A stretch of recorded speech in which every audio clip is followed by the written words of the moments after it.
Panahon na ng pagbabago, dahil sa'y mawalgi na kailangan.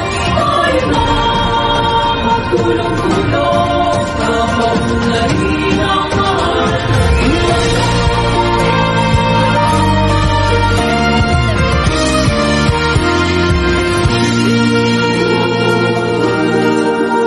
Panahon na ng pagbabago, dahil sa ito ay kinakailangan.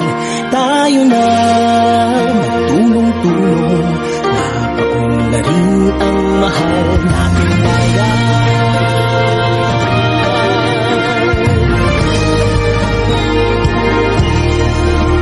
Panahon na ng pagbabago, at ayos ang mga dapat ayusin.